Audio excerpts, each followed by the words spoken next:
आणि त्याचबरोबर एक ब्रेकिंग न्यूज समोर येते। पंकजा मुंडे बजरंग सोनवणे यांना निवडणूक अधिकाऱ्यांना नोटीस पाठवल्याची माहिती आहे। तर निवडणूक खर्चात तफावत आढळल्यानं नोटीस पाठवल्याची माहिती समोर येते।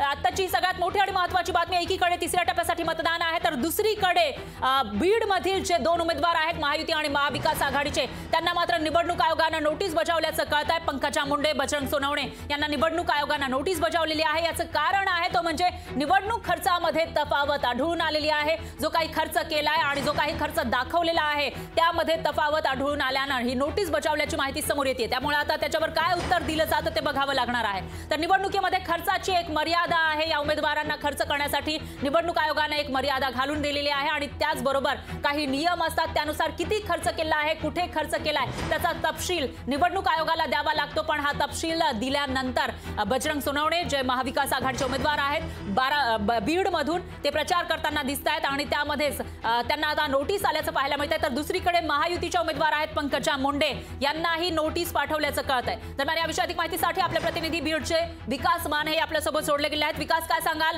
हे जे दोन्ही उमेदवार आहेत महायुती असेल किंवा महाविकास आघाडी, दोघांनाही नोटीस आल्याचं दिसतंय, नेमकं काय म्हटलेलं आहे नोटीसीमध्ये? निश्चित फरक आपण पाहतो की बीड लोकसभा मतदारसंघासाठी पंकजा मुंडे आणि बजरंग सोनवणे या दोघांमध्ये प्रमुख लढत जी आहे ती पाहायला मिळते आहे। आता प्रचार जो आहे तो अंतिम टप्प्यात आला आहे। अशातच आपण जर पाहिलं तर या दोघांनाही जी नोटीस आहे, निवडणूक निर्णय अधिकारी आहेत दीपा मुधोळ मुंडे त्यांच्या माध्यमातून ही नोटीस जी आहे त्यांना पाठवण्यात आलेली आहे। यासह 7 उमेदवार अधिक आहेत की ज्यांना देखील ही नोटीस जी आहे ती बजावण्यात आलेली आहे। यामध्ये प्रामुख्याने असा उल्लेख आहे की जी खर्चाची नोंदवही आहे तपासणीसाठी सादर करण्यात आली आहे त्याच्यामध्ये कसूर केलेला आहे आणि त्याबरोबरच जी काही जो निधी असतो, जो खर्च असतो त्याच्यामधली जी तफावत आहे ती आढळून आलेली आहे। आणि पंकजा मुंडे आणि बजरंग सोनवणे यांच्याबरोबर इतर जे 7 उमेदवार आहेत त्यांना देखील जी नोटीस आहे ती बजावण्यात आलेली आहे। नोंदवही तपासणी जी आहे ती बंधनकारक असते, परंतु या दोघांनीही ही सादर केलेली नाहीये आणि 48 तासांमध्ये या दोघांनाही खुलासा करणं जे आहे ते अनिवार्य असणार आहे आणि लवकरात लवकर हा खुलासा निवडणूक निर्णय अधिकाऱ्यांकडे करावा असं देखील यामध्ये सांगण्यात आलेलं आहे। निश्चितच विकास, या दोन्ही जे उमेदवार आहेत किंवा तुम्ही सांगताय की इतरही काही उमेदवारांना नोटीस आली आहे, त्यांच्याकडून काही याच्यावर स्पष्टीकरण देण्यात आलंय का?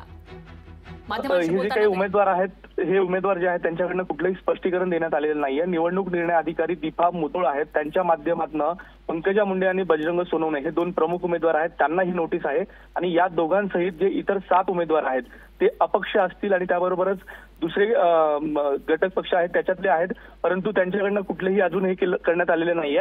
हा 48 तासांमध्ये यांना हा खुलासा करणं हे बंधनकारक असणार आहे। निश्चितच विकास, आता या दोघांकडूनही खुलासा नेमका काय केला जातो ते बघावं लागेल। त्याविषयीची अपडेट आपण तुमच्याकडून घेत राहूया। दरम्यान धन्यवाद तुम्ही दिलेल्या सविस्तर माहितीसाठी।